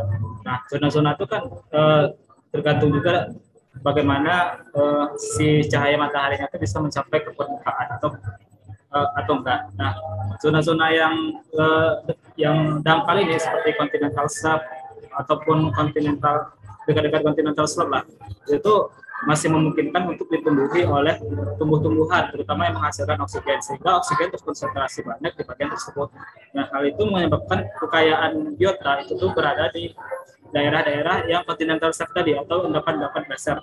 Jadi endapan dasar ini secara general kita tidak menampik kemungkinan bahwasanya memang isu lingkungan bakalan sangat berpengaruh di zona litoral Meritik ini. Tapi lebih ke zona Batial Abisa, itu tuh bisa dibilang biota lautnya itu atau biodiversity-nya itu berkurang karena selain cahaya mataharinya yang kurang, juga oksigen di bawah itu juga kurang, sehingga hanya makhluk-makhluk tertentu saja yang bisa hidup di daerah tersebut. Nah, tapi kelemahannya makhluk-makhluk yang hidup di zona tersebut memiliki kelangkaan atau tidak sebanyak makhluk-makhluk yang ada di litoral atau Meritik.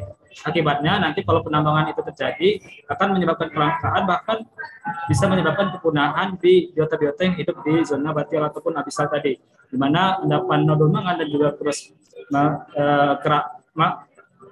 nodul mangan dan juga kerak kobalt ataupun VMS itu tuh jika ditambah nanti bakalan berpengaruh ke sana. Nah, ruang atau niche yang ditempati oleh makhluk ini dalam satu paper juga atau yang aku baca itu ke buku gitu, katanya bakalan mempengaruhi niche-niche yang lainnya. Jadi kayak suatu hal yang membuat chaos gitulah jadinya laut. Kalau yang menurut salah satu pendapat dari beberapa ahli gitu. Nah, selanjutnya kalau melihat kepada ISA gitu atau International Seabed Authority, itu memang kalau untuk kontrak eksplorasi itu tuh udah ada negara-negara yang mencaploknya. Nah, contohnya juga itu tuh kayak di Kutub Selatan yang mana udah ada bagian-bagian yang menjadi milik-milik negara-negara tertentu ataupun perusahaan-perusahaan tertentu. Nah, tapi tahap eksploitasi sama juga dengan di Kutub Selatan itu tuh masih belum dilakukan, bisa dibilang belum dilakukan. Nah, di sini emang bakalan terjadi apa yang dibilang kayak perang atau pemicu perang atau permusuhan antar negara untuk memperebut daerah yang kaya akan potensi barang tambah, terutama di zona Clarion River tentu sangat mungkin terjadi untuk hal itu. Nah, maka daripada itu perlu faktor pengontrol dari si ISA ini sendiri. Nah, si ISA ini kan kita kenali juga kan, negara-negara di Samudra Pasifik ini ada banyak gitu, Indonesia, Polinesia, terus Tonga dan sebagainya, itu negara yang lebih diprioritaskan untuk menambah. Kenapa? Karena dia memiliki zona ekonomi eksklusif. Zona ekonomi eksklusif ditarik 200 mil dari pulau terluar di negara tersebut. Nah, prioritas utama untuk menambang-tambang bawah laut kemungkinan kepada negara-negara yang punya ZEE itu sendiri. Adapun laut internasional tentu mungkin lebih diprioritaskan kepada negara-negara yang bisa dibilang memiliki kekuasaan gitu, adikuasa untuk menambang. Adikuasa di sini selain memiliki power juga dia memiliki teknologi yang lebih memungkinkan dibandingkan negara-negara lain. Nah, mungkin dari situ tanggapan yang bisa aku sampaikan, terutama dari dia. Mungkin kalau dari dia lain juga bisa ya untuk nambahin atau langsung ke tambang gitu. Terima kasih. Oke, mantap Mal untuk perspektifnya. Apakah dari Gia mau tambahan lagi? Kiflan mau tambahan atau reaction Kiflan? Oh, reaction ya. Oke, siap. Mungkin kita langsung ke HMT ya untuk pandangannya terkait dengan yang tadi sudah dibahas lah sebelum-sebelumnya, yang udah dilempar topiknya sama Bang Wafi tadi. Silakan. Kira-kira siapa yang mau ini nih? Bang Ozan. Coba Fit. Oh, boleh Bang. Sikat-sikat.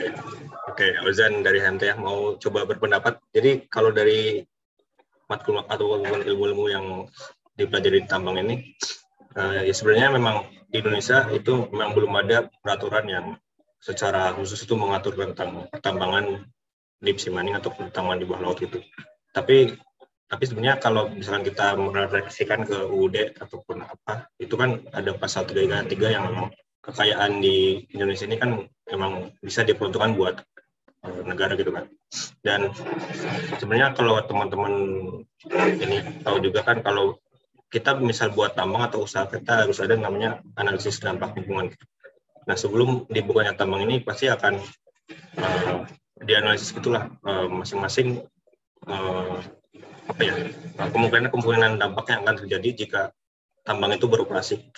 Nah, semakin baik AMDAL yang disusun, maka akan semakin baik juga buat langkah ke depannya apabila hal-hal itu terjadi gitu. Misalkan yang terkait tadi pencemaran di laut kan. Dan kalau kita tahu kan eksplorasi, dari eksplorasi kita dapat jumlah sumber daya. Dari jumlah sumber daya tersebut kita tidak bisa langsung menambang gitu. Kita harus melewati yang namanya tadi studi kelayakan. Nah, di studi kelayakan tersebut kita masukkan beberapa faktor pengubah mulai dari ekonomi, lingkungan, teknis gitu. Jadi kalaupun tidak layak dari segala aspek, memang seharusnya itu tambang itu tidak ada gitu. Jadi memang sebaiknya ya semua tahap ini dilalui gitu, supaya ntar tambang ini memang tidak merugikan intinya. Dan juga perusahaan-perusahaan tambang tersebut juga kan kebetulan kalau tambang ini dia banyak peraturan yang mengikat. Intinya kalau misalkan kita mau pakai tambang di hutan, dia harus mengajukan namanya izin pinjam pakai kawasan hutan. Dan kawasan hutan yang dibolehin pun nggak semuanya gitu. Yang dibolehin cuma hanya hutan produksi dan hutan lindung. Dan hutan lindung pun yang diperbolehkan cuma metode penambangan bawah tanah. Nah, mungkin hal serupa juga akan terjadi jika kita punya peraturan khusus di laut. Dan ya seperti itu, bahwa buat mendirikan tambang sebenarnya nggak mudah, dari eksploitasinya juga lama, buat legalnya juga banyak birokrasi yang perlu ini, dan itu sih paling kalau dari sudut pandang tambang ya. Kalau dari teman-teman HMT ada tambahan aja.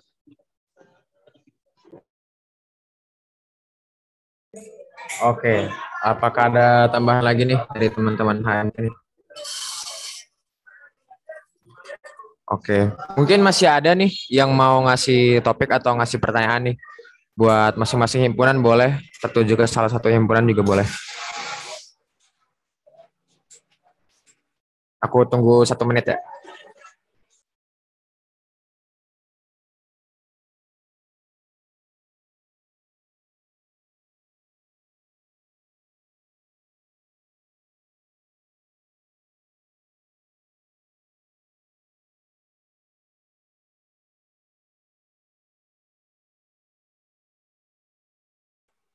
Oke, karena mungkin boleh Bang Yadi, silakan Bang.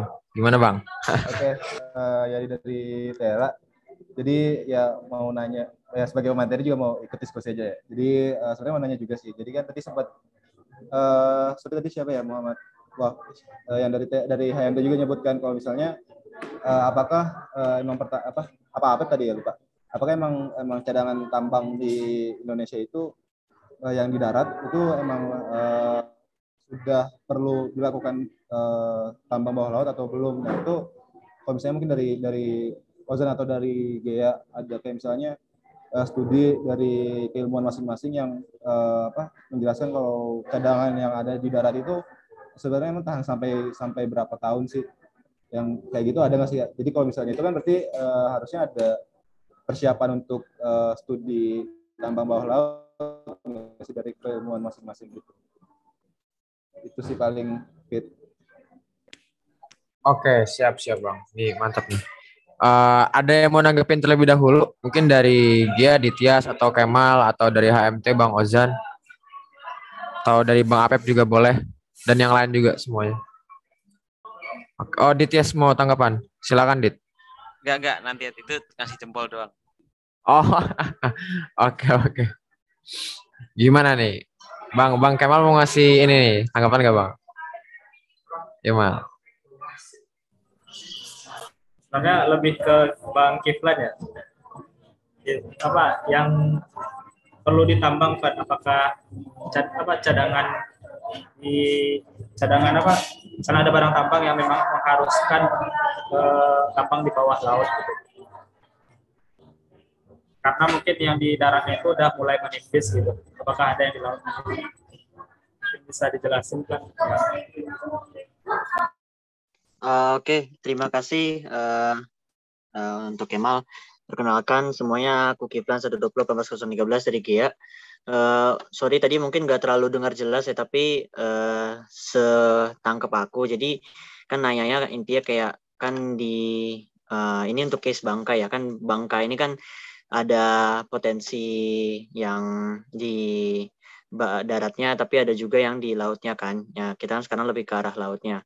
Nah, untuk di case Bangka sendiri, seperti untuk yang di darat itu memang berdasarkan pengalaman kemarin di Timah, itu tuh memang sering, ya memang banyak lah yang udah memprediksikan kayak, oh tahun sekian, entah tahun 2023, tahun 2000 berapapun itu Bangka timah di Bangka habis gitu. Tapi entah kenapa ya selalu ketemu aja gitu, ketemu lagi gitu cadangannya. Jadi memang mungkin ada faktor galat alat atau mungkin segala macam dari ketika eksplorasi kan, sehingga kemudian masih bisa ketemu juga nih gitu ternyata si granit ini kan gitu, yang menjadi sumber dari timah itu sendiri di darat. Dan sementara kemudian kalau misalkan untuk lautnya, potensinya itu memang masih kita bisa bilang cukup besar lah gitu, karena kita bisa lihat dari sejarah geologi gitu. Kalau ngelihat dari stratigrafi regional Bangka Belitung itu, setelah kan intrusi magmatik yang menghasilkan granit kelabat dan granit Tanjung Pandan di Bangka dan Belitung itu tuh dia kan terjadinya paling akhir tuh jura akhir gitu, aku lupa jura akhir atau jura awal. Nah itu tuh setelah itu nggak ada lagi proses sedimentasi atau intrusi magmatik segala macam gitu sampai kurang lebih Pliosen atau Miosen gitu, aku lupa, mungkin bisa dikoreksi nanti. Nah itu selama itu skala waktu geologi yang jutaan tahun itu, nah selama itu pula kemudian granit yang baru terbentuk ini kemudian bisa tersingkap dan kemudian tererosi. Nah hasil erosinya ini kemudian terbawa oleh sistem fluvial kan, sistem sungai dan lain-lain, dan akhirnya kemudian bisa bermuara di dasar laut gitu, di pantai dan laut. Nah dari sana kemudian kan istilahnya sampai sekarang masih belum banyak diobok-obok lah gitu, kalau bahasa aku pribadi itu kan kalau di Bangka itu kan masih yang di ubrak-abrik itu kan semuanya daratnya kan, jadi potensi lautnya itu masih cukup besar gitu, dan juga belum dieksploitasi secara masif gitulah gitu. Dan dari Timah sendiri, sepengetahuan aku, divisi eksplorasinya itu aja baru kayak menginin si laut ini, maksudnya benar-benar concern ke laut ini tuh baru sekitar Juni atau Juli ini gitu, Juni atau Juli 2021 ini baru ada divisi subdivisi di eksplorasi itu yang bagian lautnya gitu. Jadi awalnya divisi eksplorasi Timah itu hanya ada yang divisi eksplorasi Timah itu ada dua dibagi. Jadi dia ada yang aluvial dan primer. Primer ini yang memang benar-benar endapan primer yang dari granitia doang gitu. Nah kalau misalkan dari yang sekundernya, atau kita bisa bilangnya sekunder itu sebutnya sebagai aluvial. Nah aluvial itu dulu masih aluvial darat, tapi sekarang udah mulai aluvial laut sejak Juni atau Juli 2021 ini gitu. Jadi ya memang PT Timah pun baru mulai kayak istilahnya menginventarisasi dan menghitung cadangannya itu dari sekarang gitu. Dan dari sana kemudian kita bisa tafsirkan bahwa kalau PT Timah aja ya kemudian udah mulai melirik laut nih, berarti kita bisa katakan bahwa ada memang potensi nih untuk si timah laut ini kita eksploitasi, kita kembangkan gitu, kita eksplorasi, sehingga kemudian ketika misalkan suatu saat memang udah waktunya granit Bangka ini habis benar-benar habis, gak ketemu lagi yang ekonomis ya. Kalau ketemu doang mungkin bisa, tapi ketemu yang ekonomis di tambang udah nggak ada lagi, ya mungkin kita bisa kemudian beralih ke timah. Selain timah juga kemudian kita bisa selain timah yang bisa terendapkan di laut itu, juga ada mineral berat lain, yaitu mineral kayak monasit, xenotim, atau apatit yang kemudian menjadi RE bearing minerals. Nah itu semua juga termasuk mineral ikutan timah yang kemudian juga ada potensinya di dalam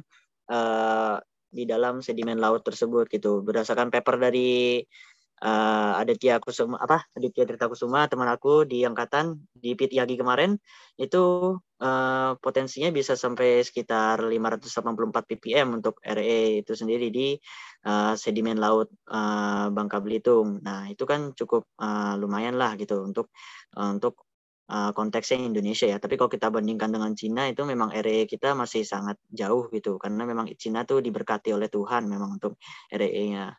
Itu sih mungkin ya untuk tanggapan dari aku berdasarkan pengalaman pribadi. Terima kasih. Mantap sekali Kiflan, pengalamannya sangat-sangat menarik ya teman-teman. Oke, ada tambahan lagi kah? Mungkin dari Bang Wafi, silahkan. Sikat Bang. Ya, oke, selamat malam kembali semuanya. Perkenalkan Dura 121919066 dari HMT ITB.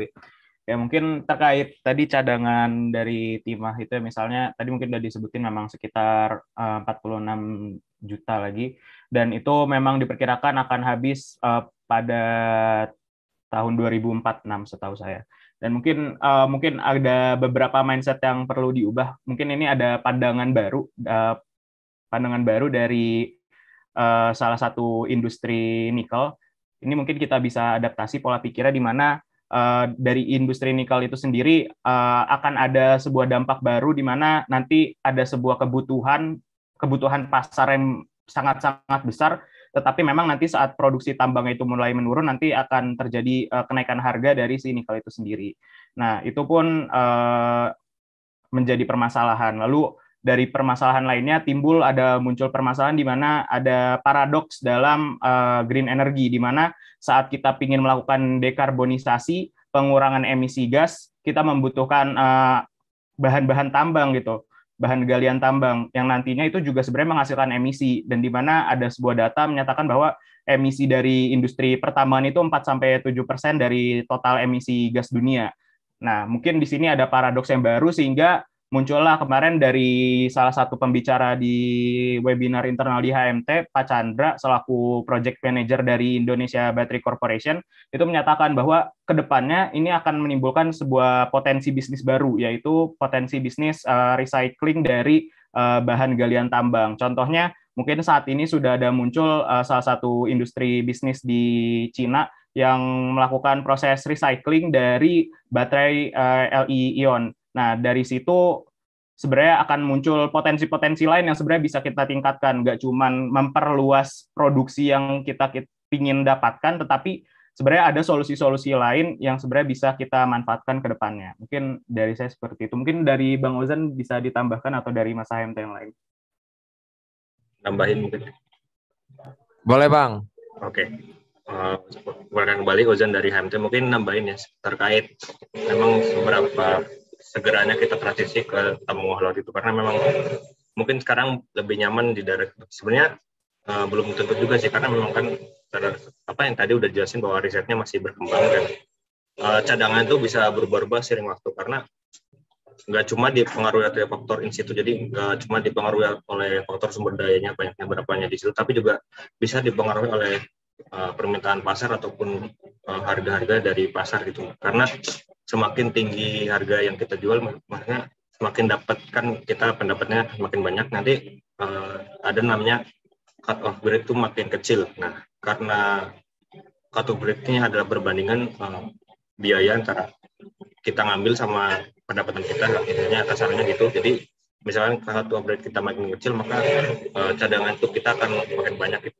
Dan ya seperti itu. Jadi siapa tahu ntar bahwa di masa depan kita bisa, misalkan sekarang kita nggak bisa nambang dengan kadar 5 ppm, nggak bisa nambang dengan kadar 2 ppm, mungkin di beberapa tahun yang depan karena harganya tinggi, kita bisa nambang, bahkan yang low grade pun tidak bisa ekonomis untuk ditambang. Mungkin nambahin gitu aja.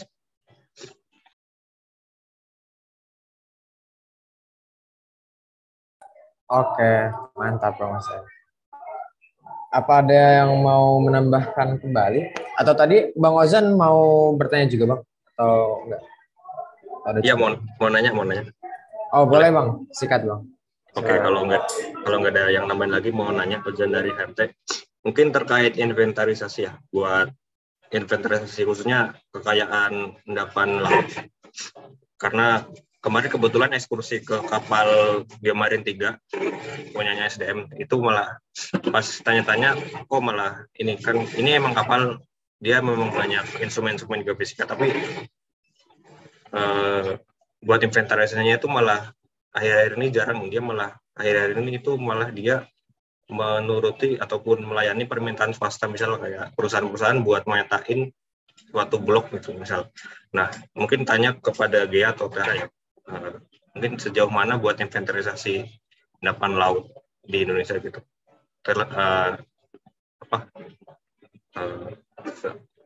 Ya itu.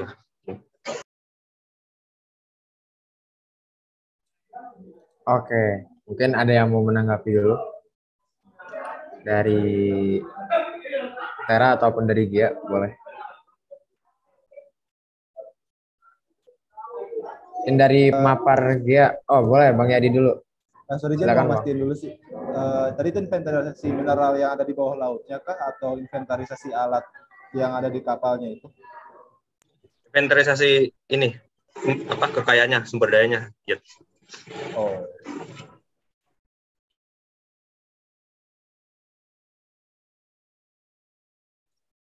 Bagian inventarisasi. Boleh deh. Oke. Yo, sokin. Sikat pelan. Oke. Kenalin Kiflan dari GEA. Untuk inventarisasi ya, ini aku menjawab sepengetahuan aku. Jadi aku sering main-main, bukan sering sih, beberapa kali main ke P3GL. Jadi untuk kalau misalkan kalau kita konteksnya ngomongin eksplorasi sumber daya laut, pasti kita nggak dalam hal ini pasti banyak bersinggungan dengan lembaga badan geologi, khususnya dia salah satunya ada P3GL. Aduh, pagi apa itu ya, pakai geologi kelautan lah intinya belakangnya itu GL itu geologi kelautan. Nah itu ada di ini di Pasteur kantornya. Nah itu di sana banyak kalau misalkan kita mau ngobrol tentang geologi kelautan itu, di sana tuh udah banyak tentang laporan-laporan yang memang ini tentang inventarisasinya gitu. Cuma mungkin untuk sekarang kalau menurut aku belum ini tuh karena mungkin biaya untuk eksplorasi untuk menggunakan kapal dan eksplorasi kapal dan ambil sampel dan lain-lain yang laut itu kan cukup mahal ya, pasti lebih mahal dibandingkan dengan yang di darat gitu. Dari mulai biaya ongkos kapalnya dan krunya dan lain-lain gitu, sehingga kemudian ditambah kondisi pandemi yang bisa dibilang cukup sulit lah gitu untuk beberapa perusahaan melakukan eksplorasi lanjutan gitu di wilayah luar IUP-nya gitu. Itu mungkin yang membuat si kapal itu kemudian nggak banyak atau mungkin sedikit menerima orderan lah gitu, kita bisa bilang orderan untuk inventarisasi ke sumber daya mineral gitu sih. Dan juga mungkin selain itu karena sebenarnya untuk di P3GL sendiri itu banyak masih kalau yang sedengar aku tuh dia masih kurang dalam hal ini sih pemanfaatan data-datanya di sana gitu. Jadi memang di sana tuh data-data yang mereka udah koleksi itu dari sejak tahun 80-an, 90-an gitu segala macam itu masih tersimpan rapi di sana dan masih sedikit yang memanfaatkannya gitu untuk kemudian dijadikan sebagai topik riset atau TA dan segala macam gitu. Kebanyakan kemudian yang ngambilnya tuh lebih ke arah mungkin kan P3GL ini selain buat mineral yang pokoknya segala hal yang ada di laut lah, termasuk berarti kan juga ada migasnya. Nah mereka kebanyakan yang di ininya tuh ke arah migasnya, sementara mineralnya tuh cukup dianggurin lah dianggurin, sehingga kemudian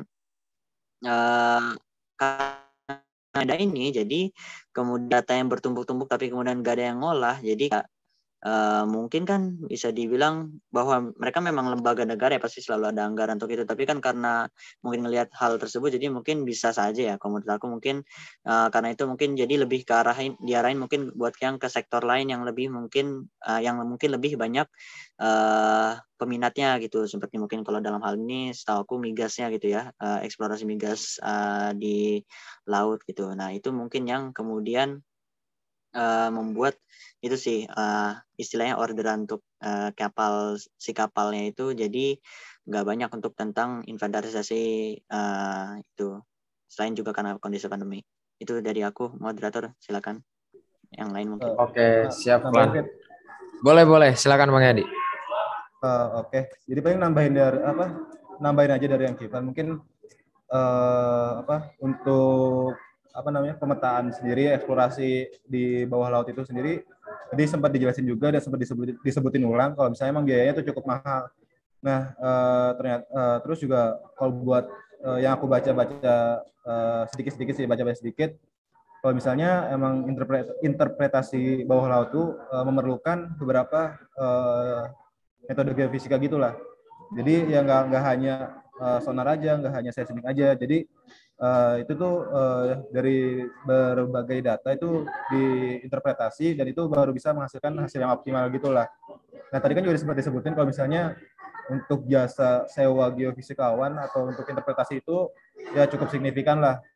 Nah itu mungkin ya tadi balik lagi kalau misalnya mungkin yang di darat tuh memang masih lebih menguntungkan. Jadi yang di laut karena udah biayanya mahal dan belum tentu juga Indonesia bakal melakukan pertambangan bawah laut dalam waktu dekat. Nah itu mungkin biayanya jadinya nggak masuk ke situ. Dan ya tadi untuk Kiflan kan sempat disebut kalau misalnya data-datanya banyak. Cuman yang aku baca juga kalau metode geofisika yang untuk tambang itu kan yang optimal itu dari metode elektromagnetik ya. Nah, cuman kalau misalnya di Indonesia sendiri metode tersebut buat di bawah laut itu masih belum digunakan lah. Kalau nggak salah itu masih belum digunakan. Nah, sedangkan padahal kalau misalnya metode tersebut tuh untuk tambang bawah laut itu cukup bagus lah datanya. Soalnya emang udah digunain di Jepang juga kan yang udah ketahuan mereka udah ada pertambangan bawah lautnya gitu. Paling itu sih. Oke, siap Bang Yadi. Gimana Bang Azan, apa udah cukup menjawab juga Bang? Mantap. Makasih. Sikat lah ya, aman-aman. Nah, berhubung waktu juga ada menunjukkan pukul 21.12 nih, kalau di rundown tuh kita sebenarnya sampai 21.10 aja gitu. Dan supaya nggak kemalaman juga, mungkin teman-teman udah pada punya acara lain juga. Jadi kita cukupin, tapi sebelum aku tutup, aku juga pengen tahu sih pendapat-pendapat terakhir lah, closing statement dari masing-masing himpunan terkait dengan diskusi kita hari ini, terkait juga dengan silaturahmi untuk kedepannya juga boleh. Mungkin boleh dimulai dari Dityas dulu, wakil Gia. Silakan. Kahimnya ini. boleh. Oke, kembali lagi Dityas dari Gia. Begini, ya sebagai penutup ya, pasti kebutuhan mineral itu akan selalu ada dan meningkat. Kita punya barang-barang itu nanti suatu saat akan rusak, kita beli baru, kemudian itu nanti akan makan kebutuhan mineral lagi. Nah, let geologists seek for those minerals, istilahnya begitu, dan kita hidup secara harmoni. Jadi kita mencarikan barang, kita mencarikan mineralnya, meskipun terkadang kita juga dibilang perusak lingkungan, meskipun juga kadang dibilang tidak menjaga kelestarian alam atau menjaga bumi, tapi nyatanya orang butuh itu.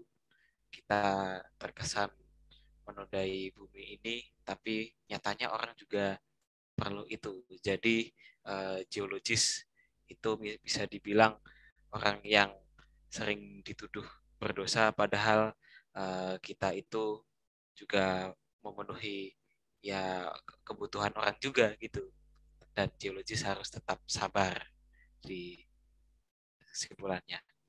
Makasih. Oke, siap. Oh iya, aku ada pesan-pesan juga nih buat teman-teman yang datang. Jangan lupa buat isi feedback juga nih. Jadi ini feedbacknya sangat-sangat bermanfaat nih buat kegiatan-kegiatan kayak gini ke depannya. Apakah harus diadain lagi kah atau yaudah cukupin kan ya. Jadi boleh banget untuk diisi feedbacknya. Lanjut kita ke mungkin dari Bang Yadi dulu. Boleh Bang closing statement? Oke. Paling closing statement dari Tera apa ya? Ya kajian malam hari ini sangat menarik sih.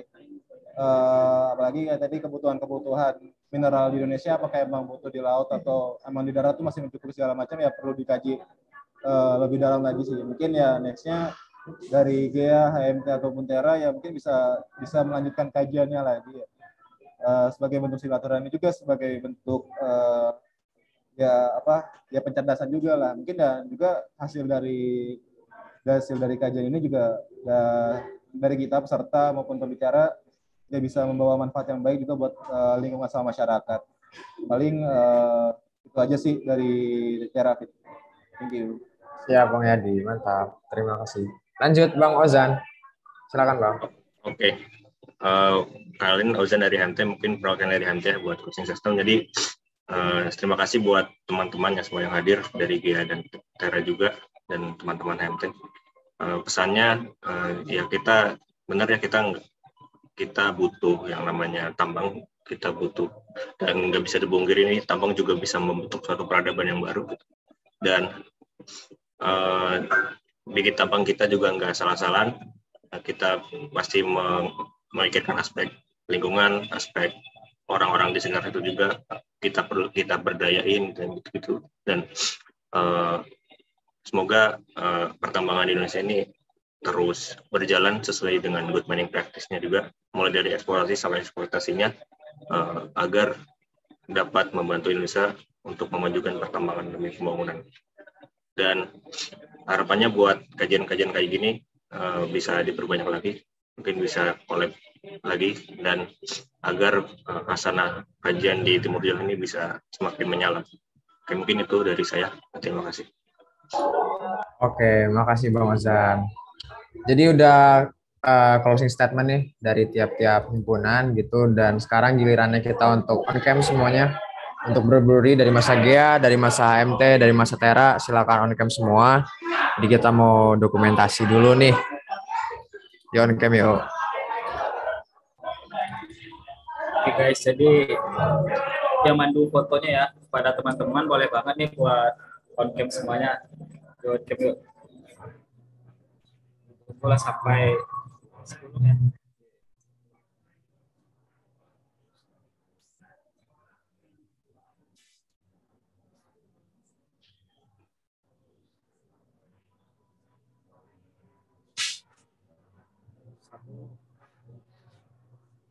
Teman-teman, ini karena ada 2 slide, jadi bakal difoto 2 kali ya. Untuk slide pertama, 1, 2, 3. Next, untuk slide kedua, 1, 2, 3. Oke. Sudah diserahkan lagi kepada moderator. Fitra. Thank you guys.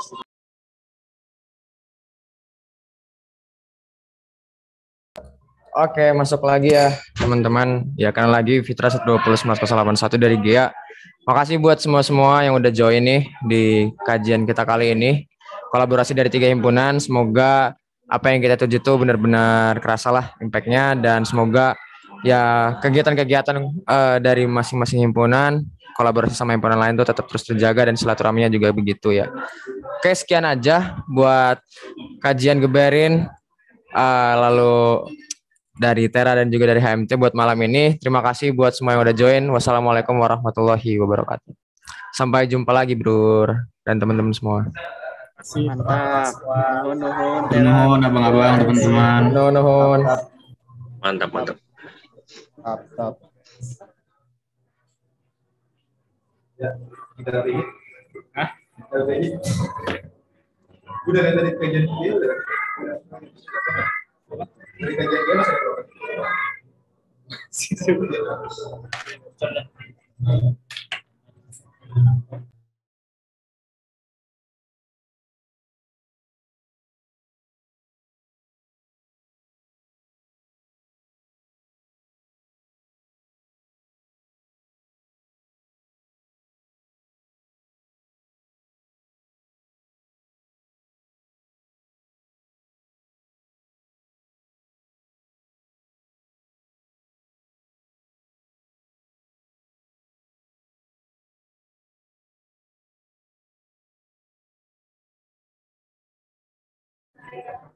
Jadi ini